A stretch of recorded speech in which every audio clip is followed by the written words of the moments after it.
Hey guys and girls, welcome to another edition of Bolts Breakdown. Jay Recher here with you. Brian Burns is on the road with the Tampa Bay Lightning, so we will get with him here in mere moments. He's up in Beantown with the Lightning as they face off with their hated rival from the Atlantic Division, the Boston Bruins. A pretty entertaining game last night in the Big Apple. We talked about it yesterday on the show about don't look at the records and don't look at the papers.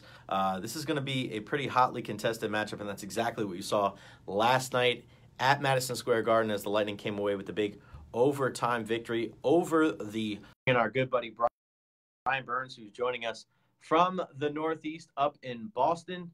That's up to from you on Bolts Breakdown. Hey, there he is. What's going on, Burnsy?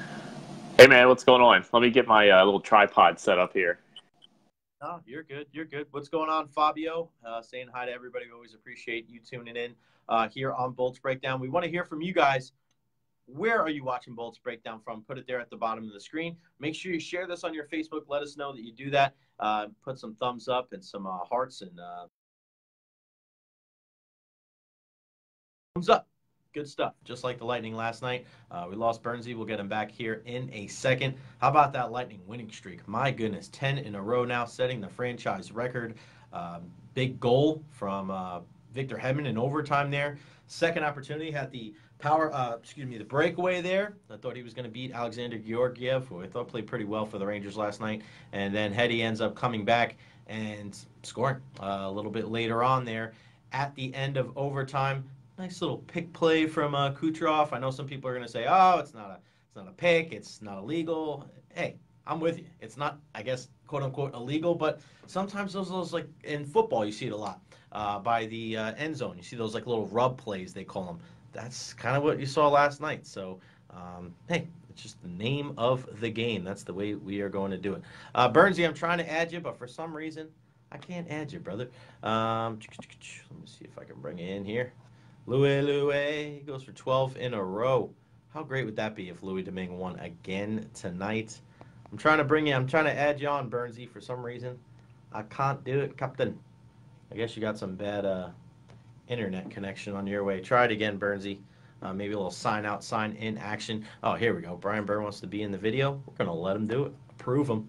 We're adding him. Corey Brown, what up, man? I haven't seen you. Haven't heard from you in a while, man. Hope it was well, Corey. Brad Marchand better not lick.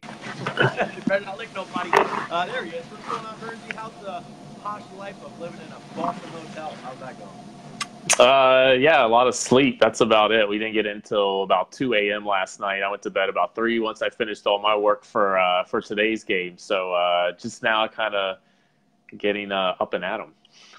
People were asking me yesterday about you traveling with the team. So you're on the team charter and everything. Just take us through what I know you did the story a couple weeks ago with the equipment guys, but like when you're on a road trip like this, you know, who are you traveling with, who are you sitting with on the plane, you know, how close are you to the team? Just give us kind of a breakdown of what your last kind of 48 hours has been like. Yeah, so we fly on the charter with the team, which is much preferable to flying commercial if you can ever do it. There's no real the check-in process is going up to Bonnie, who's like a longtime flight attendant with Miami Air, who runs the charter. She's been with the team forever, so everybody knows her and loves her. She has a checklist of who's on the flight. You go up, she's like, tells you, like, they randomly pull like 5 or 6 people that just kind of have to get like your bag looked in, and they just kind of wand you real quick. But there's no real like security procedure like you would go through it if you flew commercially. Get on the plane. I've been sitting with Gabe Marte. We usually, the Bolts TV, me, Gabe, Kaylee, we all tend to sit, you know, with one another. Usually the front of the plane is Cooper. Obviously, the rest of the coaching staff, Julian Brisebois, he was on the flight last night. Actually, Pierre Maguire was on our flight last night, flying from New York to Boston, and he was sitting up front with Julian. And then, like, in the middle kind of area is like where we go, staffers, the equipment guys. And then actually right behind us is Girardi and McDonough. Those two still have that same bond that they had back in New York, and it's pretty funny to hear them kind of like cut up with one another every now and then on the plane. And then just kind of they start like the player section, and then behind them is like the rest of the guys. They're kind of in the back. Last night they were playing a little bit of music. Usually there's some card games going on. There's some board games. I know when JT Brown was here, he was real big on hooking up his PlayStation and trying to play some video games when he was back there. So, those guys kind of do their thing in the back. We don't really, watch them. It's not like we're sitting there like reporting on everything they're doing in the back of the plane. And then, so like last night, the game was over. I don't know what time it finished up, but we probably left the arena at 12. It took us a little bit to get to the airport because we're in, obviously, Madison Square Garden. We got to fly or bus all the way to Newark because you can't fly charters out of JFK or LaGuardia. So it takes a little while to get to Newark. We had to de-ice the plane last night because it just started snowing a little bit. So that took a little bit longer. We get into Boston probably around 1:30, I'd say. Really snowing heavily here in Boston. But now it's a beautiful day. I'm looking outside, and it's nice and sunny. There's a fresh coat of snow on the ground, but it's pretty bitterly cold when we got in last night. And then we just, took a bus to the team hotel. We got to the hotel around 2, and like I said, I had a little bit of, I have to get the game notes ready for today's game. And being a back-to-back, those are always challenging for me because I basically have to do a whole set of game notes, before 8 a.m. the next morning. So I finished that up at 3 and went to bed finally. And now we have a little bit of time. Like I'm doing this. I have a couple other phone interviews, but pretty much have the rest of the day to do whatever. We're going to go get some food over at Neptune Oyster, which has like phenomenal lobster rolls. So we'll do that and then just kind of hang out until game time. Burns, you mentioned Gabe Marte. Gabe is like the #1 camera guy for the Bulls. Yeah. He's the guy that has all those badass videos on Instagram and all the time with Kaylee Chelios. Definitely one of the more valued employees for the Tampa Bay Lightning. Not taking anything away from Burnsy. No, I'm definitely the low man on the totem pole as far as Bolts TV goes. Like Gabe is at the top because he can shoot video. He had the win video that everybody loves to see after a Lightning victory. He's shooting that in the locker room. So he goes on most of the road trips just because he can get a lot of video. He can edit the video. Kaylee, she does take some video. So she's kind of like second in line because if Gabe can't go, Kaylee can go. She can shoot some video. She can edit it. It takes her a little bit longer than Gabe does because that's, what his job is. Then me, I'm just the low man on the totem pole. If I can find a good story idea or a reason to be on the trip, then they send me. But Gabe's definitely the most valued member of our little trio. Without a doubt. And thanks for watching John Murphy. We will talk about the effing game. We talk about the effing game every single time here on Bolts Breakdown. Don't need any rude comments. If you don't like it, you don't have to watch. And with that being said, that's Bryan Burns, beat writer for TampaBayLightning.com. At BBurnsNHL, you can follow the team at TB Lightning. You can follow me at Recher. Follow the station at 95.3 WDAE. And you know what? We're not going to talk about the game. So how about that, John? Who is the guy who sits in the back of the plane that's kind of holding court? That's what I used to do on a school bus. I used to sit all the way in the back, and I used to kind of keep the lay of the land. Is there somebody that does that on the plane? Yeah, honestly, I don't really know. I don't. You don't live and look back there. No, I try not. We want to give them their privacy and let them do their thing. Obviously, they're unwinding after a game, so I only see like the first couple of rows behind me who's in there. And even like recently, I feel like Anton Strawman kind of comes up to the front a little bit. I feel like he's more of like an older guy. He's kind of through with all the shenanigans of the back of the plane, so he just kind of wants to keep to himself. And he's usually on his laptop doing like, I think he's looking at like stocks and like that, looking at their tracks and all that. I don't know what he's doing on there. Like I said, Girardi. Yeah, Girardi and McDonough, they're like next to each other. They're always like cutting up. And Girardi obviously is like one of the funniest guys in the league and always has like a funny comment on pretty much everything. It used to be like a couple seasons ago, it was like when Brian Boyle was still here, it was always Boyle, Callahan, usually Bishop was in the mix, and Stamkos. They always would have like, as soon as they get into the plane, they'd have like a big card game going. It was like almost a continuation. Like they just start at the beginning of the season and just keep it going all the way through to the end of the season. So I don't know if that happens as much anymore because some of those guys have gone and moved on, but it's a pretty interesting dynamic on the plane for sure. I think that kind of relationship that they have with each other definitely helps, and a big reason why they're on the winning streak that they're on right now, and why the team's been so successful this year. Bernsey, before we get into last night's game against the Rangers, and we kind of pegged it for what it was. My one guy to watch was Brendan Lemieux, man, and he was a pain in the butt last night for sure. Definitely wanted thought to about sure you when that fight went down. I was like, Bernsey! Well, you had a feeling. I mean, this guy's trying to make we'll get to that in a second. I want to answer this question real quick. A lot of people are asking about Braden Point. I know we've talked about this before on Bolts Breakdown about, his future. And I think you and I can both agree that the Lightning made all of their moves with Yanni Gord and some of these other guys to make sure that they know how much money they're going to have allotted for a guy like Braden Point. They're not going to let him go. He's not going to sign anywhere else. He knows what's going on here. He gets love. He gets respect. They're going to respect him in his pocketbook as well. I don't think that it's an issue. I think that the Lightning will re-sign him in the offseason. The question is, I know a lot of people want to know, is it going to be a bridge deal like you saw for Kuch's last deal, or something like a long-term deal like we saw with this recent deal for Nikita Kucherov? What do you think? I mean, I think that the Lightning, the preference would be, to sign him long-term. I think you'd want to get him locked up at a reasonable rate and have that cost that what it's going to be every season. If it is like a 6 or 7 or 8 year deal. I don't mean to cut you off, but yeah. Do you think the deals with Callahan and Killorn and some of those guys, and maybe the defensemen, with things like that, Stralman, Coburn, and Girardi are coming off the books after this year, but you still have money invested in Tyler Johnson, in Ryan Callahan, in Alex Killorn. So if, let's say, they don't move any of those three guys, do you think possibly you do a bridge deal for 3 years, knowing that when those guys eventually come off the books, then possibly you see an extension for Point? I'm just trying to think of different ways that they can matriculate this so that they're not paying him $9 million up front or something like that and having to get rid of some of these guys. Is a bridge deal at least a possibility? Yeah, absolutely. It's a possibility. And we saw that they did that with Nikita Kucherov, and it turned out pretty well for the Lightning. They got him he's still on. He's on the final year of that bridge deal. I forget what it is. I say it's like $6 million, I want to say, but like the pace that he's on right now, he's severely underpaid.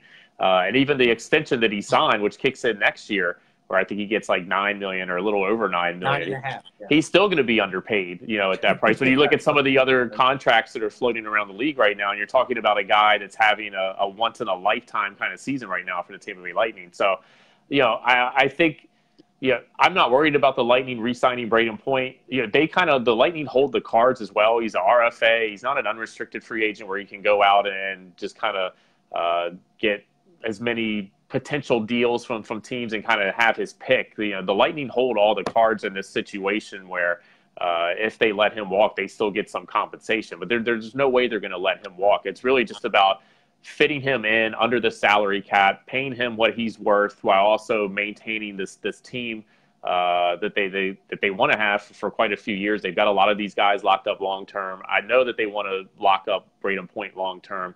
I would think going into it, they want to make it a long-term deal just to have him in the fold, know what his cost is going to be for years down the road. If it has to be a bridge deal to get it done under the salary cap, that's obviously a possibility as well. I think the preference, and this is just me talking, it's not real insight but or anything that the team is saying, but I think they'd want to get him locked up long-term. I'm with you. Brian Burns, Jay Recher here with you on Bolts Breakdown. As always, I want to hear from you. Where are you watching from? I'm here in Tampa, Burnsy in Boston. Where are you watching from? Put it there at the bottom of the screen. Also, put down what you think the game is going to be looking like tonight against the Bruins. What do you think the score is going to be? Who do you think is going to score the first goal? And where are you watching from? Those are the three things I need you to do right now. And actually a fourth one, share this thing on your Facebook. Burnsy, let's look back to last night's game against the New York Rangers. And man, I mean, I was kind of looking back at Bolts Breakdown from yesterday and just looking at some of the points that you had, and then my one to watch, and it was kind of, a lot of people, I know yesterday on the air on 95.3 WDA, a lot of people thought it was going to be kind of a game where they were going to go in there and they were going to roll the Rangers. Early on, it looked like there was a possibility, but man, for the third consecutive time this year, the Rangers have played the Lightning really tough. Yeah. Brendan Lemieux comes out and he played a little bit like his dad. He was that pest, that Marchand-type character, playing on national TV for a new team. You knew he was going to want to come out there and play big. Mika Zibanejad played really well for the Rangers, but the Lightning in that true form, they held on. They made sure that they weathered the storm there in the third period, and then in overtime, it was pretty much the Lightning show right there, and it was just so dangerous, and it just seemed like, boom, at any moment they were going to score, and eventually Victor Hedman was able to score. I love the deft kind of slick move by Kucherov.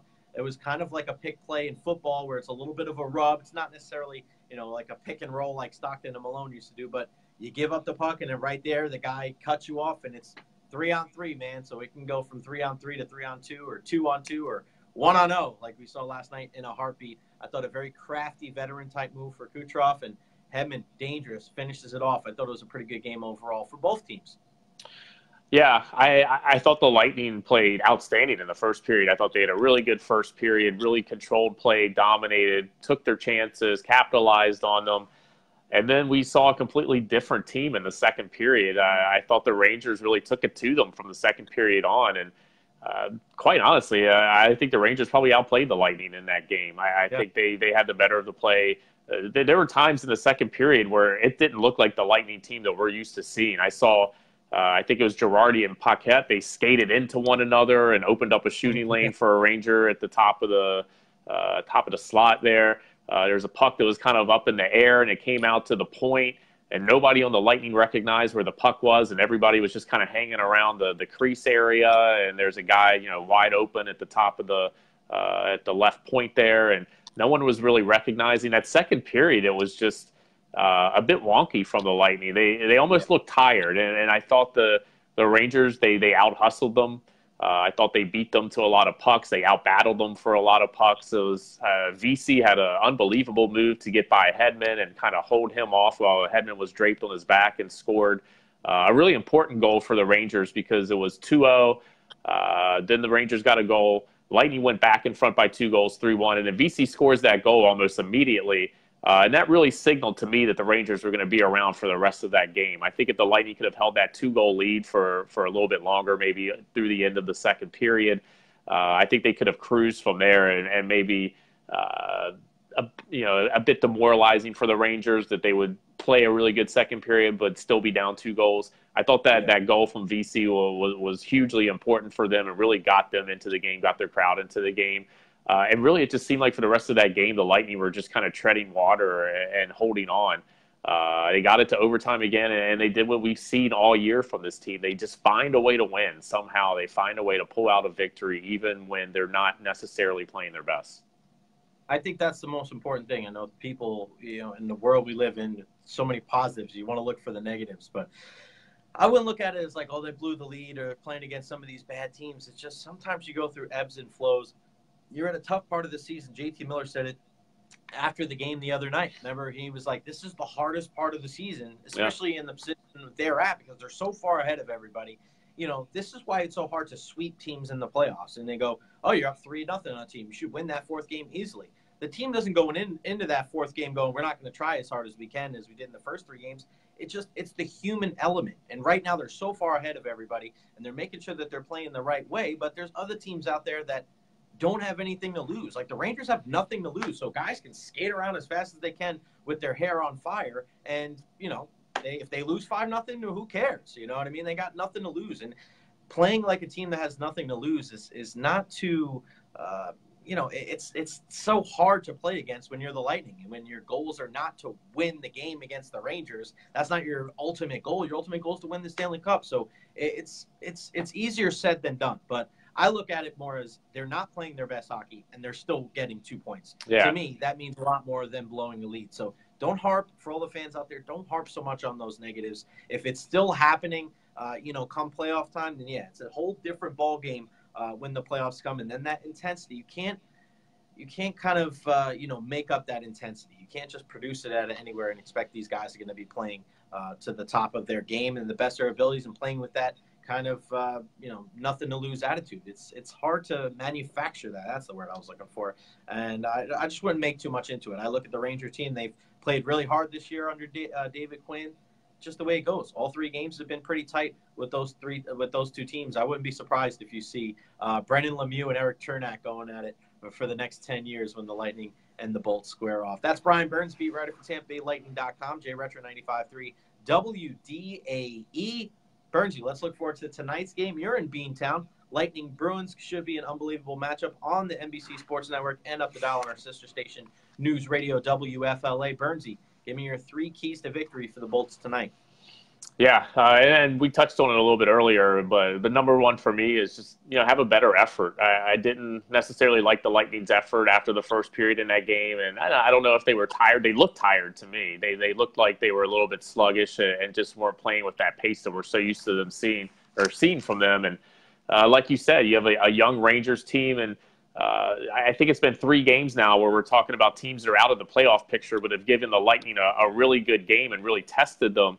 And you got to remember, like, these are young guys. They're dealing with teams where guys are being called up. Guys are getting their first taste of NHL action. They want to stay in the league, so they're trying to play their absolute best against the best team in the NHL to show where their game is, so they can stay in this league. So I think that's what you're seeing from a lot of these teams right now. And you mentioned with JT Miller.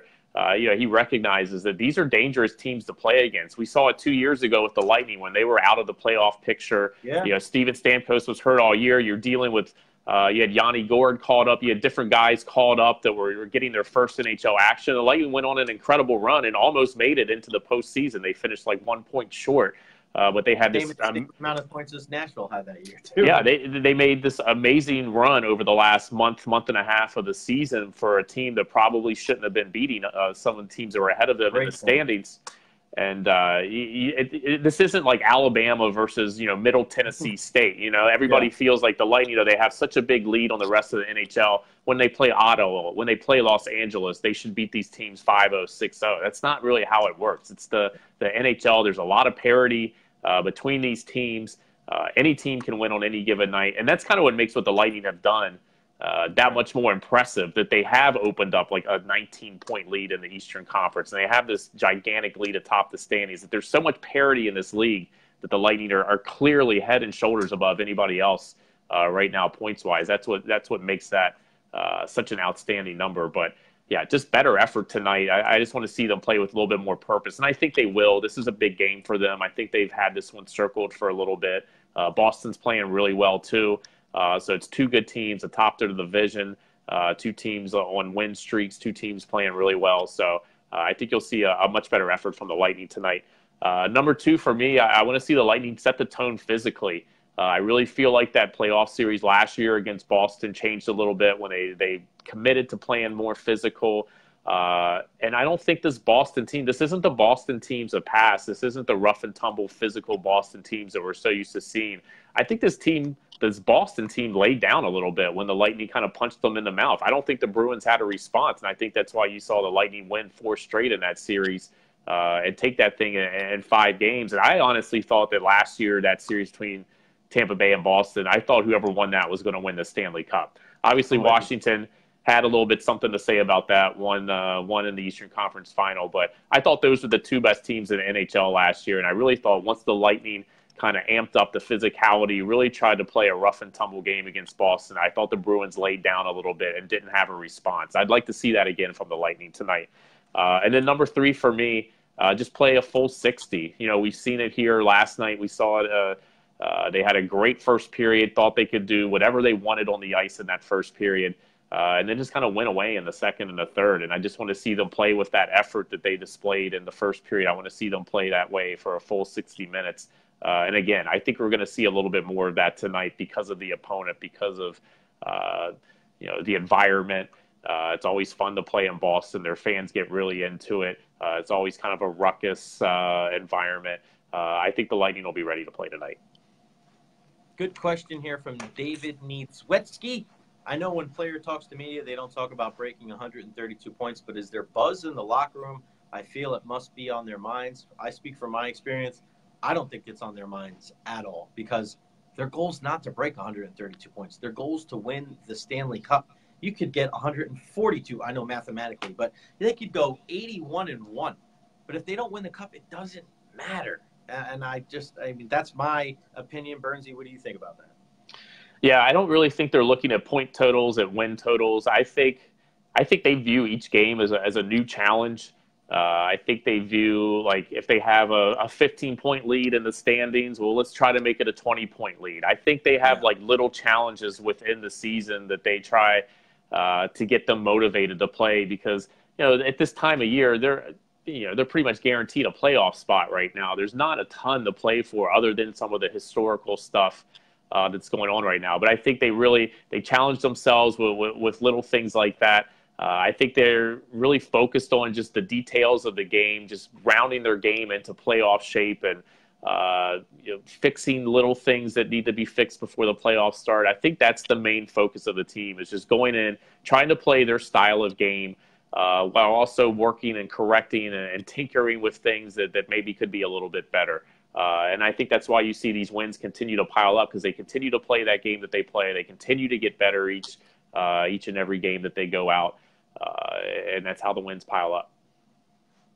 Without a doubt. My one guy to watch for tonight's game, I was trying to go Charlie Coyle, but I think it's Brad Marchand. I think he's going to try to come out and be the Brad Marchand of old. I don't know if he's going to lick anybody or whatever, but I just feel like tonight is a Brad Marchand game, and I'm with you. I think the Lightning come out with a much better effort tonight, a little bounce-back performance.